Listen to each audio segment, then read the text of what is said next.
All right, well, we still have a couple people, so I'll just be watching the waiting room as we get started here. So I really want to do this as kind of like a question and answer. So I put us into the meeting situation instead of the webinar. So that way you guys can unmute and ask questions as we go. I have kind of a lot to cover, but I wanted to not go too deep, but also, deep enough to where everyone gets some good value out of this. So can you guys see my screen okay? And I can watch the chat box too. Like, is there Zoom stuff on top of the PowerPoint, or do you just see the PowerPoint? I just see the PowerPoint. It looks great. Awesome. Thank you. Okay, cool.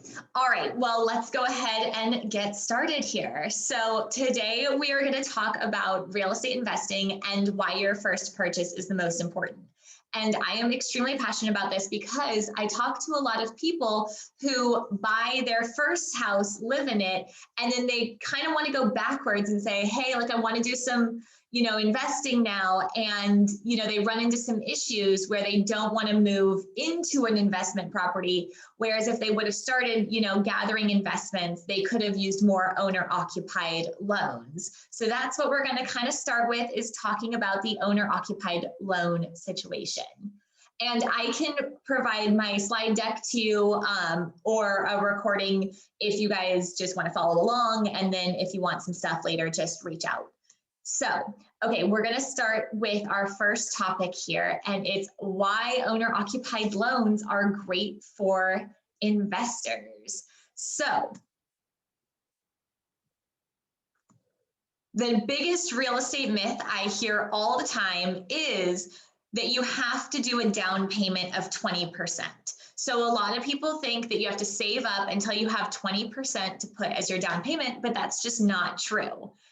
So the reality is there's 0% down loans, 3.5%, 5%, 10%, 20%, etc. So there's a ton of different loan options for you to choose from, but the key thing is that these are all owner-occupied loans. So if you want to do a low down payment loan, that's awesome, but it has to be owner-occupied. So one of the most famous low down payment options is the 3.5% down payment. I have utilized it myself and helped a lot of clients utilize it. It's really, really awesome. They're called FHA mortgages, and they allow this low down payment. So we're going to talk a little bit about those. Okay, so it's a government-backed FHA loan. There's less strict qualifying standards. So not only is it a lower down payment, but you also have lower requirements for your credit, for your job history, those kind of things. So it's actually a little bit easier for people to qualify, which is awesome, especially for first-time buyers and young people. Okay, so one of the downfalls of the 3.5% FHA loans, or anything less than 20% down, is PMI, private mortgage insurance. So as I have here on the slide, any loan less than 80% loan to value, meaning 20% down, requires some amount of PMI.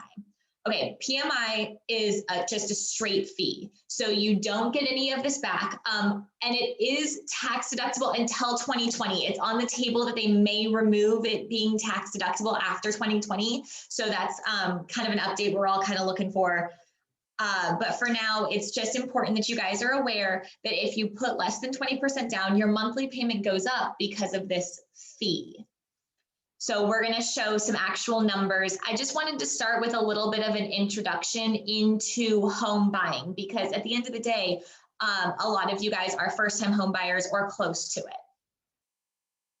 So again, you can only use these if it's owner occupied. And as I've had conversations with some of you, yes, they do check. So you really do have to move into the place if you're going to use one of these low down payment options. Okay, so a lot of people say, hey, like I already live in a great place, like I don't want to move, but I want to buy an investment property. I get this call all the time, and I have to say these words. I'm really sorry, but that's going to be a non-owner occupied mortgage, which you can do, but you have to put 25% down. And that's really, really hard, especially here in San Diego. So if you look at a non-owner occupied investment property, for example, $500,000, that down payment needed is $125,000 plus closing costs. So this is why doing an owner-occupied mortgage to buy your investment properties could actually be a really good option for most people, because instead of putting $125,000 down, you can put much less down and still build up your doors in your investment properties. The only caveat is you actually have to live in them. How's everybody doing so far? Great, all makes sense. Good. Thank you guys, I appreciate it. Okay, so the other little item is that they also do a higher interest rate on the non-owner occupied loans. So we're going to talk about a couple different properties, but if you have a single family, you have a lower interest rate. Single family owner occupied is the lowest possible interest rate. Those are the ones you're seeing right now at like 2.75. And then as you add extra things like 2 to 4 units, your rate goes up, or adding non-owner occupied, your rate goes up. So non-owner occupied and multiple units is going to be a much higher interest rate than owner occupied. So that's another thing to keep in mind. But like, you can lock in a low interest rate. So if you buy it owner occupied, you lock in that low interest rate, then you move out a couple years later and like you keep your rate. So it's awesome. Okay, so the other real estate myth I just want to, brush on very quickly is people have this dream home myth. Okay, they think that their first purchase is going to be their forever home, and they decide to wait and save up for a long time instead of just jumping in and kind of buying a stepping stone property. So regular people build wealth through real estate all the time with this following scenario. So they buy a property to live in, owner occupied. They slowly add upgrades, sweat equity. I'm sure you've heard of that. Home values go up over 2 years or more. They sell that property. They get a tax-free gain, which we're going to talk about in a second. And then they use the profits on a bigger, better house and then repeat. So this is just not even real estate investing. This is just, buying your house that you live in and upgrading over time. You can use appreciation and tax-free gains to start to build wealth. But when we implement a little bit of real estate investing, we can really build on top of that. Okay, so the 2-year tax-free gain. I am not a tax attorney. I am not a tax professional. Please consult your CPA. But here's the most important thing, okay? So to qualify for this, it's either $250,000 for an individual or $500,000 for a couple, okay? If you live in a house for 2 years as your primary residence, and then you sell it after the 2 years, you get up to $250,000 for an individual or $500,000 for a couple of your profits tax-free. So that way, if you make $100,000 profit, you can take that tax-free. Now, if you make $1 million profit, you can't take all of it tax-free, but you can take a portion of it. So that's for owner-occupied properties. This is if you live in it for 2 years and then sell it, okay? And this works on 2 to 4 unit properties and stuff like that. But it's interesting because it's actually 2 of the last 5 years. So you can live in a property for 2 years, rent it out for 3 years, and then sell it and still take all your money out tax-free and do whatever you want. So that's a really important tax benefit to keep in mind. And we're going to come back to this when we talk a little bit more about the tax benefits. So how can you do just this really basic building wealth? Buy a condo or townhome for very cheap. This example right here, I have $400,000 purchase price. You put about $14,000 down. Over the next couple years, spend some money remodeling, pay the loan down a little each month, sell it for a profit, and then walk away with tax-free cash. So this is, again, just a straight up owner-occupied scenario. And now we're going to move into a little bit more on the real estate investing. And then you'd buy a bigger, better property and repeat. I'm going to do a couple more basics on home buying for you guys, and then I promise I will jump right into some real estate investment strategies and what you guys need to know for that. So I find this chart super interesting because, as we're going to talk about in a little bit, San Diego is an appreciation market, meaning our home values go up significantly over time. So you can see on this chart right here, it's from 1990 all the way to July of this year. And you can see the 2007, 2008 housing crash right there in the middle. But look at how our home values have just continued to go up since then. Isn't that interesting? You know, it really helps you visualize what San Diego is all about here in terms of appreciation. In other markets, when you look at other states, they have a really flat appreciation. They haven't gone up as much. So we've seen huge price increases, especially in the last 6 months. And again, guys, please stop me anytime with any questions or anything you have. I'm going to add in a few other items to remember as a first-time home buyer. So we've talked about down payments and low down payments, but you also have to consider closing costs. So there's costs for inspections and appraisals. There's loan fees. There's title fees. There's escrow fees. And you have to fill impound accounts sometimes. So another thing to just keep in mind as you're buying property is not only do you need your down payment money, but you also need your closing cost money ready to go when you're ready to purchase. So PITI, this is going to be your monthly payment that you need to consider. So it's the principal, the interest, the taxes, and the insurance. We in the biz call it PITI, and that's what you expect to pay each month. Things that would go on top of this are PMI, although that would, you know, be part of your impounds, but we'll talk about that later. Or your HOA fees. If you're in a condo, townhome, or some other association, you'd also have those monthly HOA fees on top of your PITI.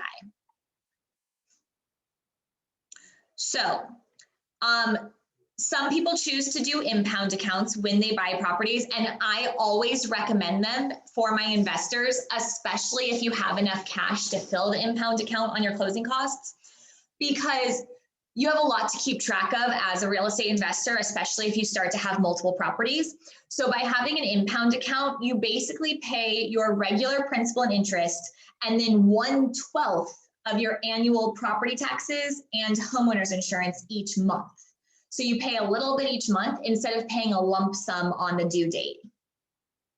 It does make your monthly payment higher each month. But at the end of the day, what we're going to be looking for is a property that rents for more than the PITI. So that way you're covered on your principal, your interest, your taxes, and your insurance. And this also raises your closing costs because you have to fill the impound account. You prepay some of the items.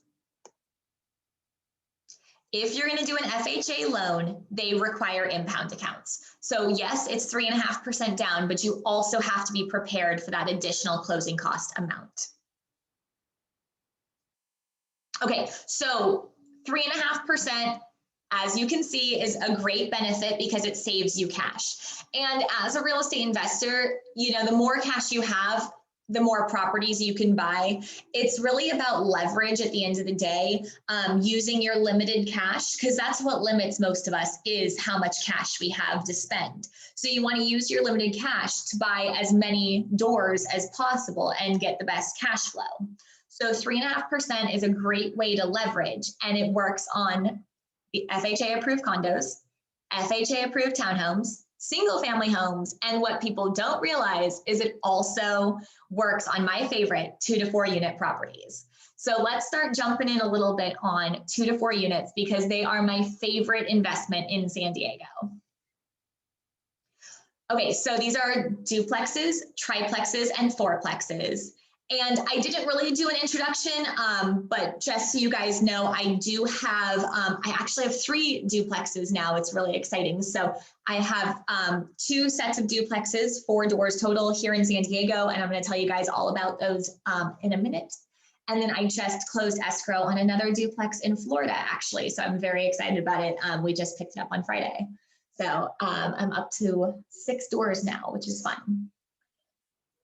It's considered residential. So Residential loans are these FHA, low down payment, owner occupied loans, and you can use those on 2 to 4 unit properties.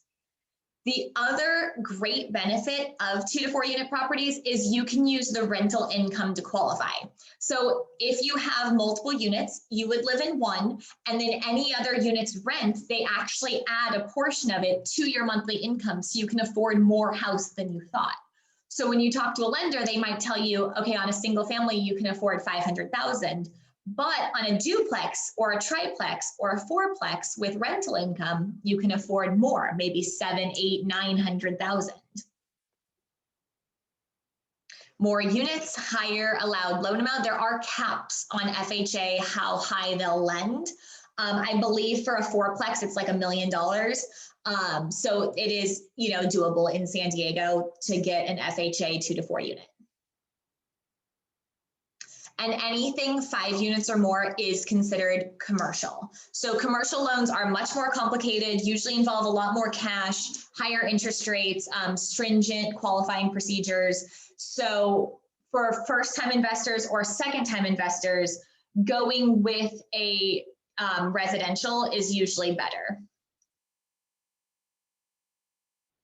Okay, I'm ready to jump into our first little duplex example here. So I want to get you guys excited about the concept of duplexes. So here's my hypothetical. Let's say you have a $700,000 purchase price for 2 units, and one is vacant and one is rented for $2,000 a month. And this is doable, although prices have gone up a little bit. At this point, $750, $800 is probably a better budget. You can do an owner-occupied FHA loan. So your down payment of $700,000, if you did 3.5% down, would be about $24,500 with estimated closing costs of $15,000, including filling that impound account. So your cash needed would be about $40,000, which is quite doable for down payment and closing costs. I'd recommend having a little more because you may want to do some improvements. For $700,000 for a duplex, it will probably need at least some work. Just, in San Diego, things are expensive.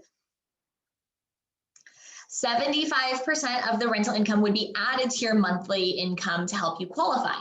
So of the 2,000, 75% would be $1,500 a month. They would add that. So if right now you're making $5,000 a month, they'd add $1,500 a month to get you up to $6,500 a month. That'll help you afford more, which is awesome. Okay, so on 700,000 with 3.5% down, your estimated monthly PITI is $4,175. But don't forget, it's renting half of it for $2,000 a month.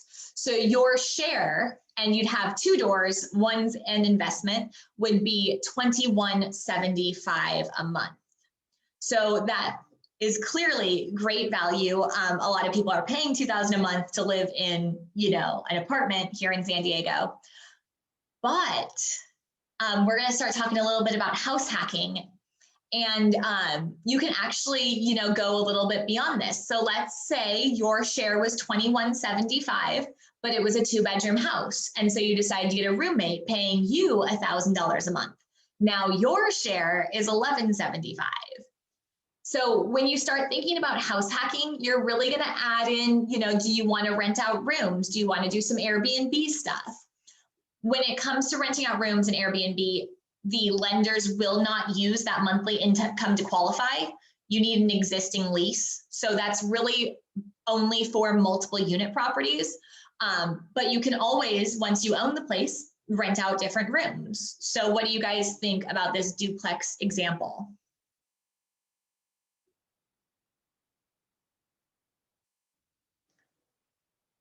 All right.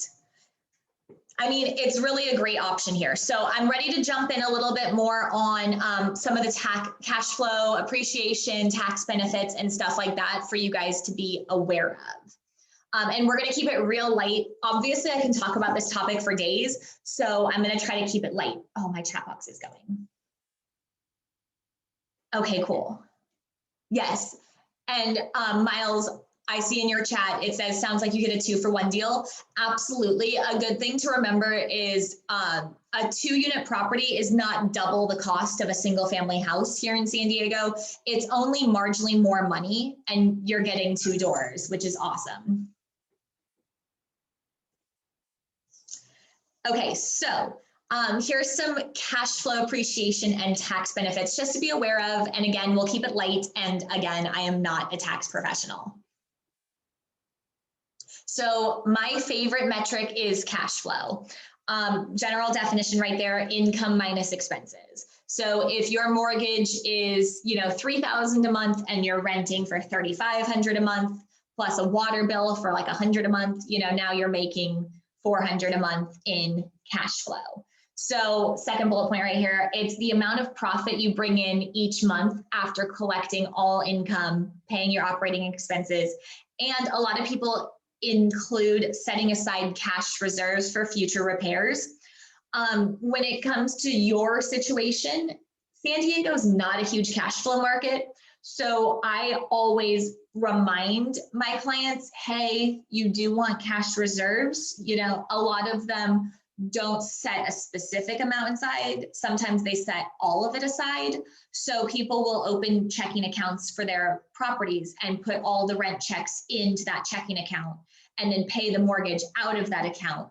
And then the profits each month start to build up. So then if you want to, do a new upgrade or have an expense like, the fridge breaks or something like that, you kind of have money building up from your profits each month, which is awesome. So cash flow is what I look for in my properties. I want to make sure I am making more in rent than the mortgage, especially after I move out. So I like to buy my properties owner occupied, although not the one in Florida. Obviously, I'm not moving to Florida. But the other ones I have in San Diego that I'll tell you about coming up in a second. You move in and you're analyzing when you move in, what it would rent for when you move out. So that way you can, be confident that when you do move out in a couple of years or a year, whenever, that it's going to rent for more than the total mortgage. Because that's my favorite thing, is looking at cash flow. Appreciation, I always think of as a bonus. Now, some people think of this as the main thing, and so it's up to you on your personal goals. So appreciation in San Diego, we do have this benefit of high prices. Prices have continued to go up. We looked at this, graph as they went up. In general terms, it's an increase in the value of an asset over time. And San Diego has seen massive appreciation. So if you buy a duplex for $700,000 in 10 years, it could be worth $1 million too. And then, you've made $500,000 and you can sell it and get something else. And so that's the benefit, and kind of the hidden benefit of being in San Diego is we have this really high appreciation, which is awesome. I threw the graph in one more time to just remind you guys, there's the appreciation over time. It's substantial. You can see from if you bought something in 2013 and sold it in 2016, for example, that would have been a nice little profit there. All right, so San Diego, what do we see here? As I said, we have really high appreciation. So most of the time we see lower cash flow and higher appreciation. A lot of my first-time investors tell me they want both. They want the maximum cash flow and the maximum appreciation, but that's just not really, possible. A lot of the time you have to have a trade-off. So, what's more important to you? I always say the best goal is, San Diego is going to have this long-term appreciation. So embrace it and just make sure you're going to be cash flow positive. If you're not getting huge monthly profits, that's okay. Your first property, it's more important, to gather the deals and the doors and start building up your portfolio at the beginning. And then eventually you can sell them and build into better things over time. So in San Diego, yeah, we're looking at appreciation and a little bit of cash flow. Okay, so moving into some tax benefits here. So when you file your taxes, when you have rental properties, you have your normal, W-2 or 1099 income.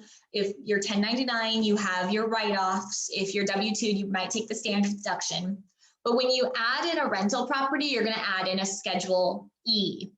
and it is used to report your income and losses from your rental properties.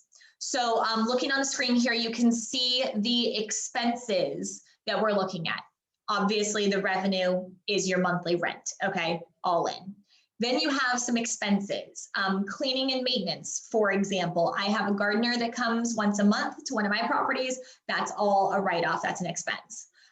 Insurance, again, PMI, we got to check with some CPAs on. I've read a couple, differing things on if they're going to keep it tax deductible or not. Your management fees. So if you pay a property manager, that's going to be a write-off. Mortgage interest is a great write-off. Any repairs or upgrades you do to the property, that's a write-off. I did a remodel on one of mine to get it ready to rent, and that was an extremely great write-off for me. It really helped reduce my tax basis, and I just paid way less in taxes that year, which was awesome. Utilities, obviously. And then the last one right here, the depreciation expense, that's going to be the most important one, actually, especially on new properties. So we have forced depreciation on rental properties. So you take depreciation. This is when an asset after time degrades and depreciates. You can see right here, for example, your car loses value over time. That makes sense. Real estate depreciation, does real estate really depreciate that much? I guess so, but according to the tax law, it does. So you have this expense, and it's an income tax deduction. Basically, what happens is you're saying, okay, it is going down over time, and they have a depreciation table, and they make you write off this expense. You can see on my slides here, many investors refer to it as a phantom expense, because you're not actually writing a check for it. It's just the IRS allowing them to take a deduction based on the perceived decrease in value. So you don't have to pay depreciation, and it really helps lower your taxes. So as a result of real estate depreciation, the investor may actually have cash flow from the property, but shows it as a tax loss. So I've had my properties since 2015, my first two, and I've never shown a gain because I have so much depreciation. I show a loss every single year, and they make you take that depreciation. Now, for those of you who are familiar with depreciation tables, finance and accounting stuff, you may know that they front load the depreciation. So your first few years of owning the property, you get a lot of depreciation, AKA bigger losses at the beginning. However, over time, your depreciation starts to run out. Okay. And that's when you want to sell and buy something else, is when you start to pay a lot more in taxes because you're not getting those great depreciation benefits. Now it's time to consider selling and moving on to something else. So forced depreciation helps your yearly tax amount while you're owning the property. But then if you decide to sell, what happens with the taxes? So there's a couple different scenarios that could happen when you sell an investment property. So question one, did you live in the property for 2 of the last 5 years? You may get your tax-free gain. So if it was a primary residence and you sold it within 5 years, so you have it for 5 years total, lived there for 2, rented it for 3, then you could get that tax-free gain we had originally talked about. But if not, your profits are taxed as capital gains, okay?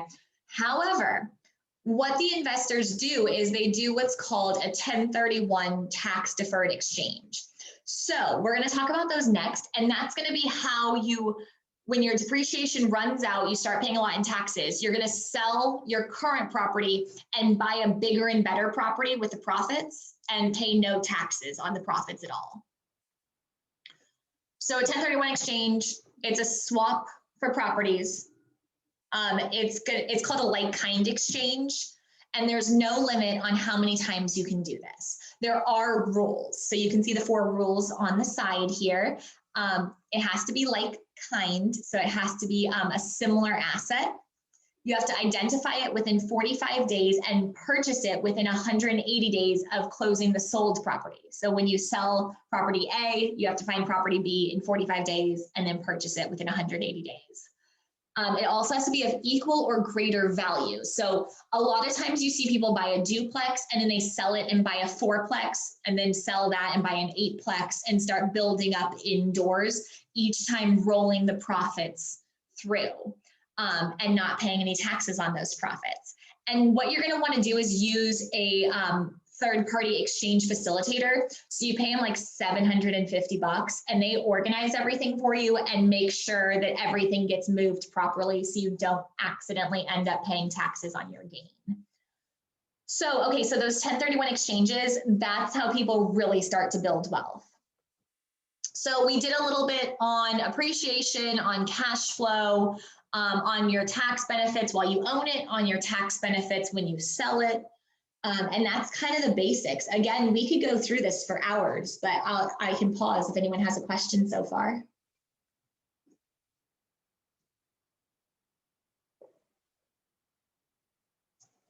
Oh, my chat box is flashing. Oh, how fun. Oh, all good. Okay, cool. All right, you guys are awesome. Okay, so I want to get into showing you some samples of what I myself have done so you can see what's actually possible, okay? So this is really fun. I've not put this together yet to show people professionally like what I've actually done, so I'm excited. All right.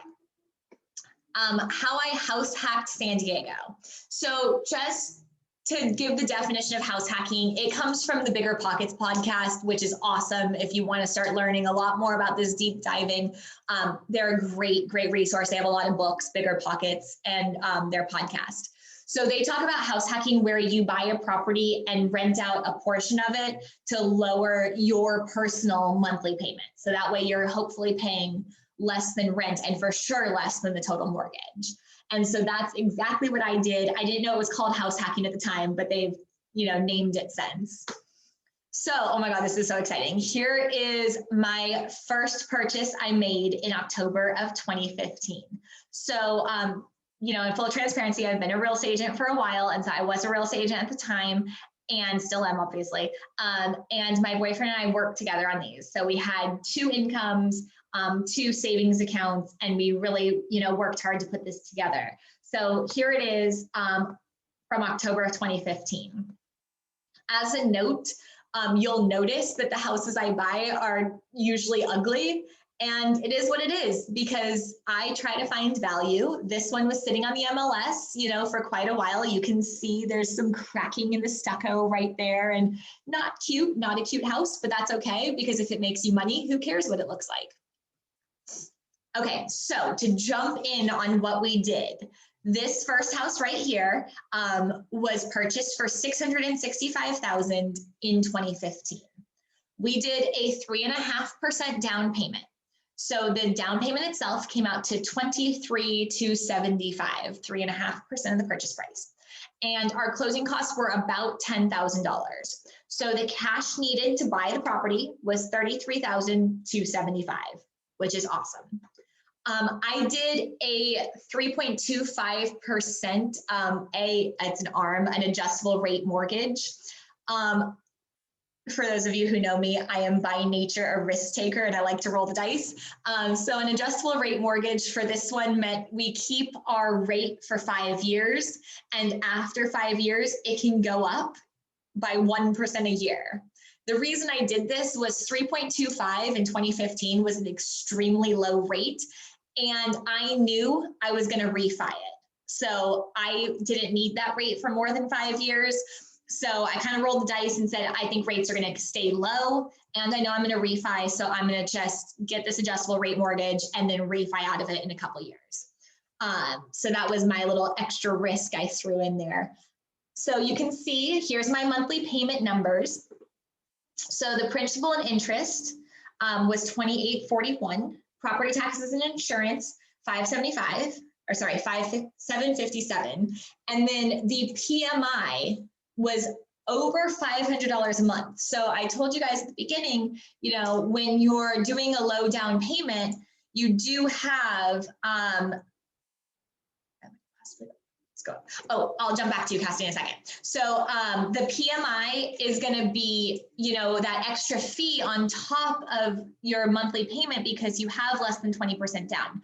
But I was looking at leverage here and I said, you know what? It's worth it for me to pay $550 extra a month because I want the property and I have limited cash. And so I just leveraged into it and said, I can handle this monthly payment. I'm going to make it work in order to get the property.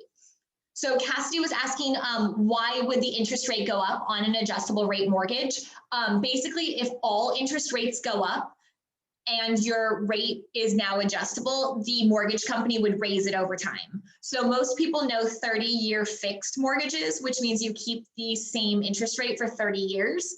But there's actually other mortgages where you don't keep the same rate, and these are those adjustable rate mortgages. So if we see a huge increase in interest rates, then you'll see these adjustable rate mortgages start to have increase in rates as well, which would be super interesting. And I think that's part of the reason the Fed's been keeping them low, but that's beyond the scope. Okay, so does that make sense?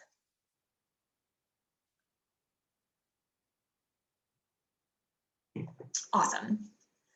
Okay, so you can see my total monthly payment in 2015 was $41.44. And I know that sounds crazy, $4,000 a month for a mortgage, but one unit was vacant, a 3-bedroom, 2-bath. The other unit was rented, a 3-bedroom, 1-bath for $2,000 a month. So for our share of $21.44 per month, we were able to get a 3-bedroom, 2-bath house. Now, you know, in full transparency, it's 1,000 square feet, okay? When you get these duplexes, they're smaller little houses, but I liked the multiple bedrooms because I knew it would rent for more. And so it was 2 of us, $21.44 a month.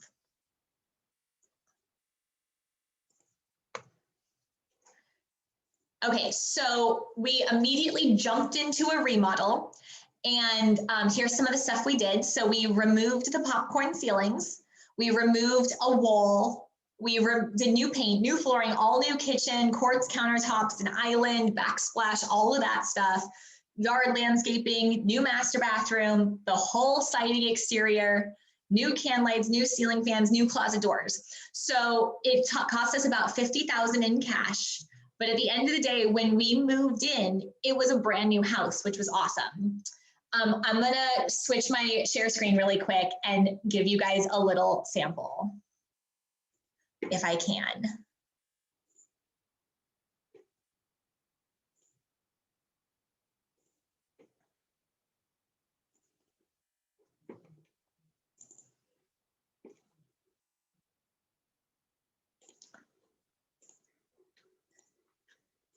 Okay, so hopefully you can see the new switching. This is the house, and here's a little idea of what we did. So here's the original living room kitchen, and then here's the new after remodel. So you can see we took down this wall, all new kitchen, got rid of all this gross stuff from the previous people living there, added the can lights, made it beautiful. And then here's like the other side of it, the living room. And then now you can see it was all beautiful. Same thing with the kitchen. There it was after we removed the wall. It was just a cheap IKEA kitchen. And then we made it way bigger, added tons of value, added the nice countertops. Living room, obviously, you know, you get the gist. We also redid all the siding on the outside. So we made it super cute and nice on the outside, which was awesome. You can see when we bought it, it was a nightmare. This is what it looked like when we walked in. It was so dirty, and we just made it super nice. New bathroom, stuff like that. So you can see, I think I have one of the yard too. Here's like the patio before. And then we made super nice landscaping. So it was a really cute place to be.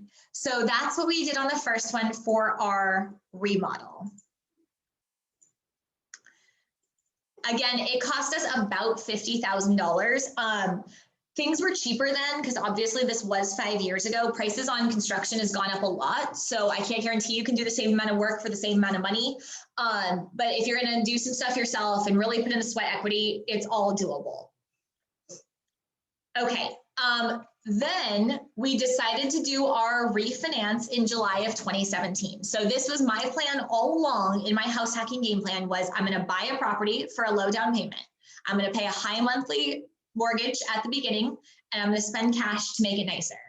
Then after a little while, I'm going to refinance it once all my improvements are made. So 2 years later, a little less than 2 years, we refinanced it and we got a new appraisal done. So originally we bought it for $665,000. The new appraised value was $800,000. So almost $150,000 in equity. And that put us above the 20% equity. So remember, I said at the beginning for the PMI, if you do low down payment, you have to pay it. But if you're over 20% equity, you can get rid of it. And so we dropped the PMI, and that dropped our payment by $500 a month, and even more than that, because our new monthly payment was $37.72, and we locked that in on a 30-year fixed, and that's the payment now. So while we were living there and it was all fixed up, our monthly cost was $17.72 for our unit. But again, it was a 3-bedroom, 2-bath. So that was split 2 ways because there was 2 of us. And we hypothetically, if we felt like it, could have rented out one of the rooms as well and dropped our cost even lower. You know, we could have rented a room for $700 a month and, you know, had $1,000 a month total payment, $500 each. So that was my first sample of what I actually pulled off a couple years ago. And so obviously while we were living there, we were able to save up a bunch of money because we were, you know, had such limited expenses. So then we jumped into the second ugly house purchase in April of 2018. It was a real ugly one, but that's okay. It's almost beautiful now. We've been doing a lot of work on it. So 2018, we bought it. This one we bought for $740. Oh, my chat box is going off. Oh, the first property was located in Talmadge. Both my properties are actually located in Talmadge. That's just how it worked out for me. But definitely an above average neighborhood. That was really important to me when I was looking, is to make sure it was central and it wasn't a neighborhood that I would see values stay up and have good value. So Talmadge is a great option for 2 to 4 units.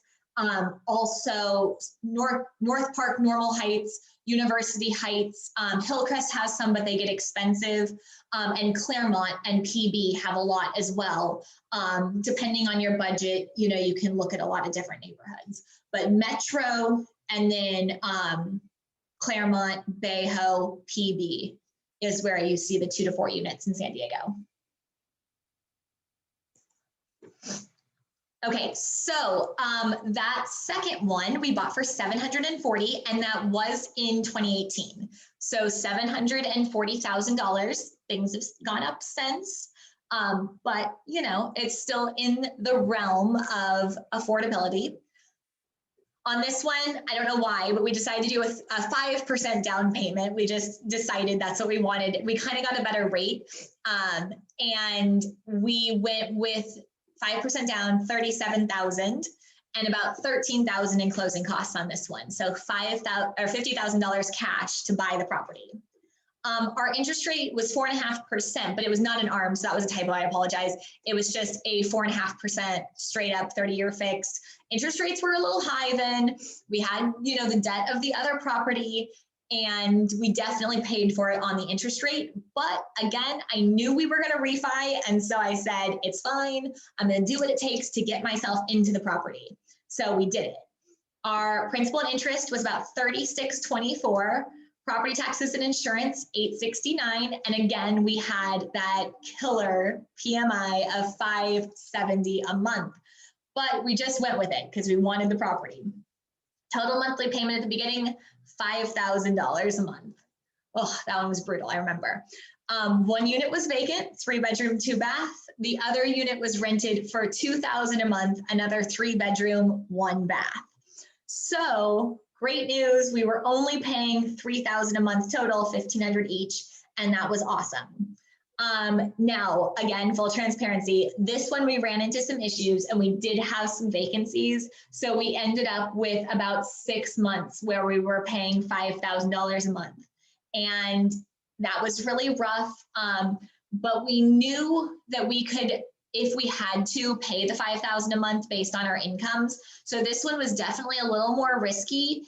And it turned out that, you know, we were correct in our thoughts of let's make sure it's something we can actually afford, because we did have, you know, some minor tenant issues, nothing major, but there were some issues with getting tenants out and then having some vacancy while we fixed up the unit. And it was, you know, expensive, but we survived.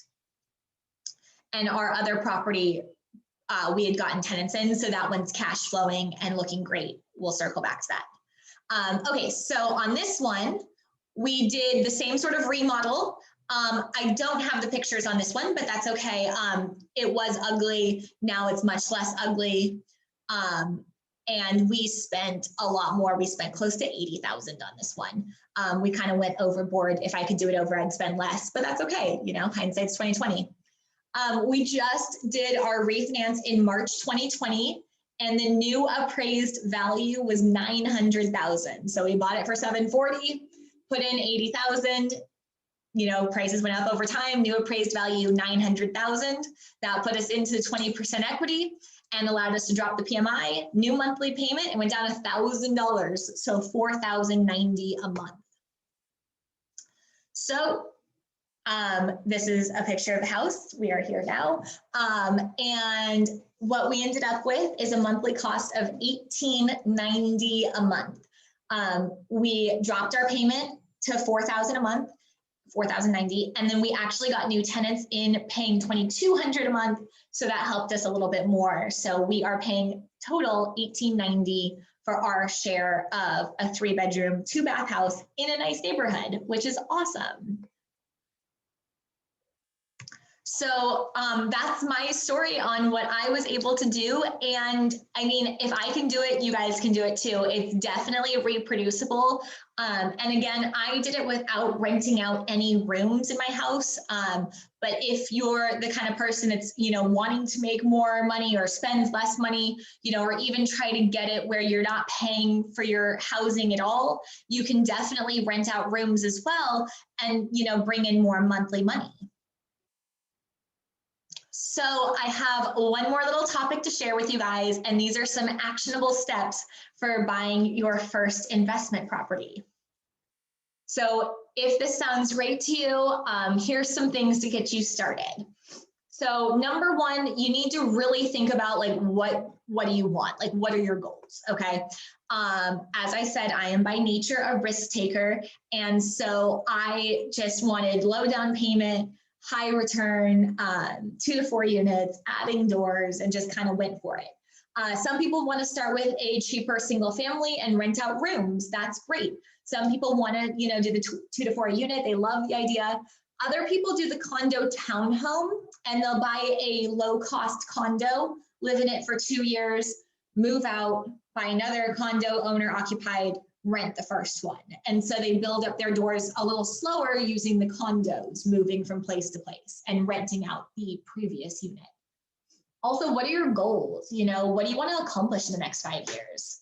How long would you live in the next place if you did end up buying? How long do you plan to live in the city? And what are your must-haves? What do you need? Okay, like I had to have kind of an extra bedroom. I didn't want to be in a studio or 1 bedroom. That was too small for me. I definitely wanted to have like some extra breathing room with an office and stuff like that, because obviously I work from home a lot. So that was important to me. And a dishwasher, but I realized very quickly I can always add a dishwasher when I remodel the kitchen. Number 2, shameless plug, just call me, you know, I will help you. We can do a deep dive consultation and I can help you figure out your goals and what you want to accomplish. Okay, number 3, you need to figure out what you qualify for. So this is where you really need to start talking to a mortgage person and figuring out what you can actually buy. So you do need some loan items. You need 2 years of job history with tax returns. So, a lot of people right out of college want to start moving towards buying a place and house hacking because it sounds awesome. That's great. But a lot of times you need 1.5 to 2 years minimum of your job history at a salary that qualifies for the loan. You also need current employment pay stubs. So it kind of goes without saying, but you do need to be employed in order to get a loan. And you need that cash to close. Plus, some loans require reserves, meaning extra money in the bank. And just to touch on reserves, it doesn't have to be pure cash. It can be your 401k IRA. It can be your stock portfolio. Any sort of extra money you could liquidate in an extreme emergency counts towards reserves. And then if you can meet these criteria of having some cash, having a job, and having job history, then you can buy a place. The next question is, how much can you afford? So that's when you really want to speak to a lender. There's a lot of different options for lenders. You can go to a bank, you can go to an online lender. I personally love working with a loan broker, and I can give you a recommendation when you're ready of someone really, really good who also has the real estate investing experience and is super savvy and helps a lot of my clients. So that's kind of one of the biggest steps is, moving forward on the loan, because if you don't have a loan, you're not getting a place. And then from there, it's time to go shopping and start looking at houses. So I always set up MLS email alerts for my clients so they get immediate notifications when new properties that match their specs get listed. So that way you can immediately start to look at them. And then we always want to do the monthly payment and possible rent analysis. So what I do with my personal clients is I will send them estimates and say, if it's $650, here's your monthly payment. If it's $700, here's your monthly payment. If it's $750, here's your monthly payment. So every time a property comes up, you're like, oh, this one's $700. I know how much I pay for the monthly payment. So you can get a good idea. Possible rent analysis. This one is awesome. I always look at Zillow, actually. That's kind of my shortcut, is what's for rent on Zillow nearby, what would it rent for? So if you live in San Diego, you probably have an idea of what rents are, but looking on Zillow right around the neighborhood is the best way to figure out what's currently renting and for how much. From there, if you're going to go the property management route where you hire someone to do all the leases, the company that I always refer, they will help us say, hey, if you went with us, this is what we would rent it for. So you can use that when deciding if you want to buy the place. But yeah, obviously this is an investment property. You want to make sure you know what things would rent for.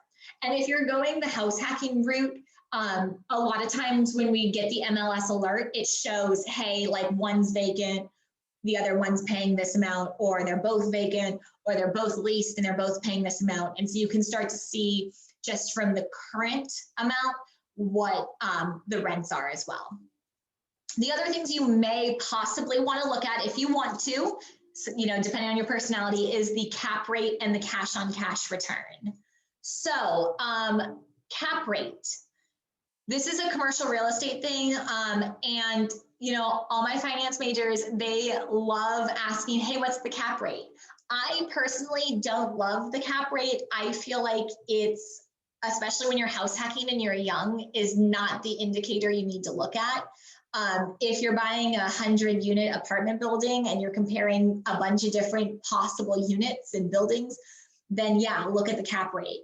But for just a duplex, triplex, fourplex, it's more than you need, in my opinion. So the cap rate, you do the net operating income divided by the purchase price. Net operating income is your gross rental income minus your expenses. So I'll do a sample for you. My first property we looked at, again, I'm renting this first unit for $2,000 a month, and the unit I used to live in for $2,500 a month. So $4,500 a month total. That's $54,000 a year. My monthly expenses, you saw I have my mortgage of $37.72, plus I pay water, which is about $100 a month. So about $47,000-ish a year. So my net operating income is only $7,200. Purchase price was $665. So that puts me at a very crappy 1% cap rate. you know, people, a perfect cap rate would be like 10. Okay, people are hoping in San Diego for 5, 6, 7. I have a 1, and I truly don't care because I'm cash flowing $600 a month, and that's great. Like, I have an appreciable asset in San Diego that's worth way more than 665 at this point. So I don't love cap rate. I instead like cash on cash return. Because as I've said, you know, buying an investment property is about leveraging the limited cash. So you want to make sure that you're not only getting cash flow and, you know, covering your mortgage, but you're also getting that cash on cash return that you didn't spend too much to get the asset. So it's the annual return the investor made in relation to the amount of, it's actually cash paid. So look at that formula right here, cash on cash return. The annual before tax cash flow divided by the total cash invested. This is a really good metric to look at, in my opinion. So here again, for my first purchase, my monthly cash flow was $600 a month, which is $7,200 a year. Total cash invested, this was my cash to buy the property, $33,000. Remember, 5% plus closing costs. Plus, I actually put in about $50,000 on that remodel, so $83,000. My cash on cash return would be 8.6%. So ideal is 10% to 12%, but remember, we're in an expensive market here. So if I can get anywhere near that ideal in such an expensive market, that's awesome. So you can see based on my cash flow and the only spending $83,000 to make $600 every month, that's a pretty good cash on cash return. So when I'm analyzing these properties, my favorite cash flow or metrics to look at are the cash flow. How much am I actually going to take home per month when the whole thing's rented? And the cash on cash return, the ratio of cash flow to cash spent to acquire the asset. I have a couple things left here, and then I'm going to open it up for questions and deep dive on anything you guys want. A couple expenses you'll want to consider when looking at your properties are the mortgage, property taxes and insurance, maintenance costs. If it has a pool, that's going to be more expensive. If it has a yard that you really want well maintained, that'll be a little more expensive. Look at the utilities, and then your property management fees. If you're going to do the property management, I can help you find a great company. They usually charge about 8% to 10% in San Diego. In other states, it's much more, but we have high rents and some annual fees. A lot of times they'll charge a leasing fee or they'll charge the annual check-in fee, but it's not usually too much in California. If you decide, hey, I don't want to use a property manager, I don't want to give up any of my cash flow, it's so important that you guys do a lot of research on being a landlord in California and getting an idea of the liability that you have. And you can do it. I manage my own properties, and a lot of people do, but you just want to be well versed in it. You know, read some books, read some articles, make sure you know what you're doing if you're going to go that route. And then the other thing is the vacancy rate. When you have lease renewals, how long is it vacant before you get the next tenant in? Can you get it refilled in a couple days, or is it usually like a month? That's why you want to have some reserves to make sure if you need to put in new carpet or paint, you have some money to cover the mortgage. And then also your HOA fees, especially in our condos. We do see some high HOAs, so you want to make sure you take that into consideration as well when you're picking out your property. All right, well, that's what I have for you guys today. So feel free to jump on camera or unmute or put in the chat box. I'm happy to answer any of your guys' questions.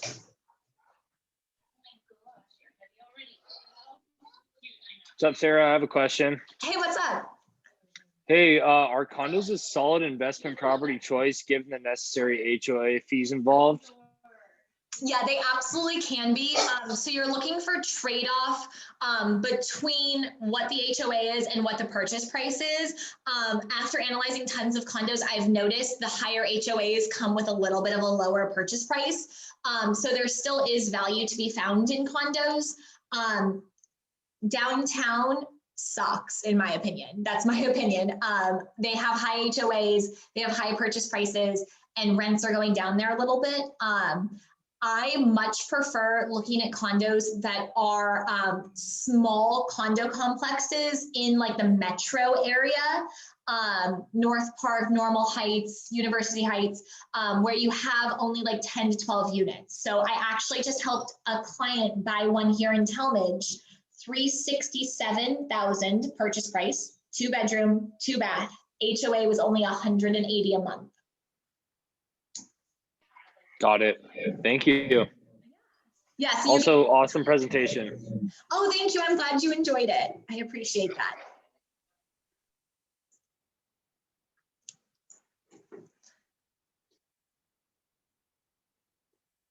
I'm here hanging out for a little bit. If you guys have some other questions for me, I am happy to go back and talk about anything more, answer any of your questions. And I appreciate you guys all being here.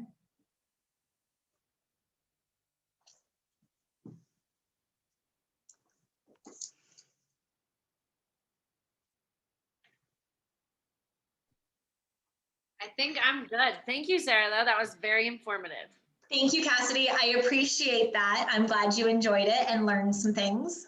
Lots of things. And I loved being able to see your journey against the actual information. It was really helpful. Awesome. Thank you. Yeah, Sarah, I agree. It was really cool to see your side of it, not just, the general information. Thank you. Thanks, Heidi. I appreciate that.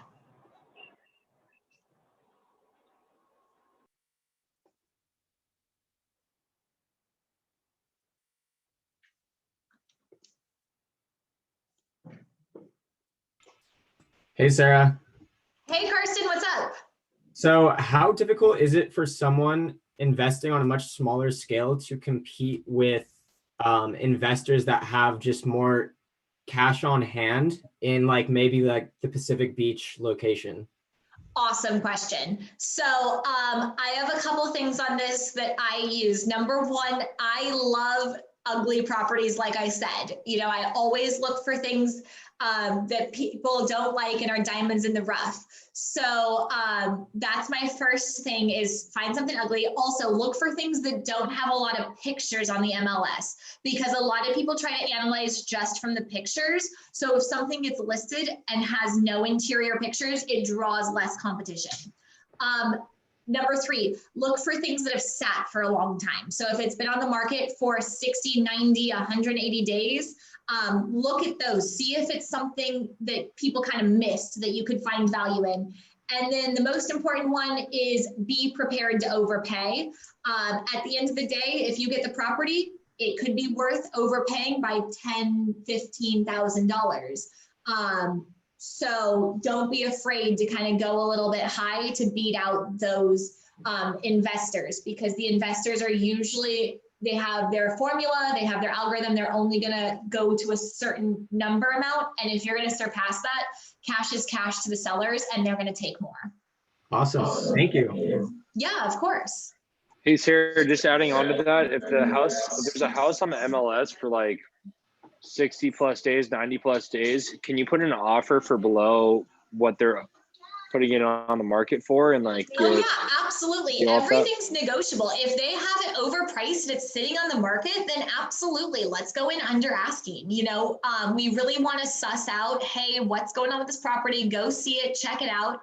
And then to add another thing, a lot of properties that are tenant occupied are hard to show. So the ones that are completely vacant and easy to show, those sell way quicker. The ones that have active leases where the tenants can be kind of difficult on showings, even if they're moving out soon, those are the ones where you can actually get some value. So looking at those kind of properties, yeah, absolutely. And then, like you said, Miles, things sit on the MLS and sometimes they're just overpriced. And so, yeah, you can absolutely come in lower. Awesome. Thank you. Yeah. I got some chat box messages. Thank you, Brian and Natalie. I'm so glad you enjoyed it. If you guys think of any questions or have anything, feel free to reach out, email, call, text, whatever you guys need, LinkedIn message. I am happy to chat with you guys one-on-one or answer email questions. I'm glad you enjoyed it.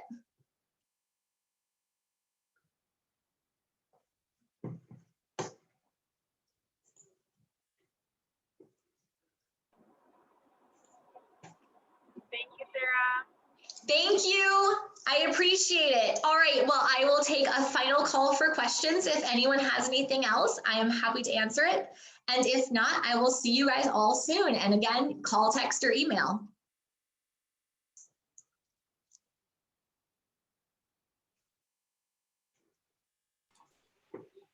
Thanks, Brian. Appreciate it.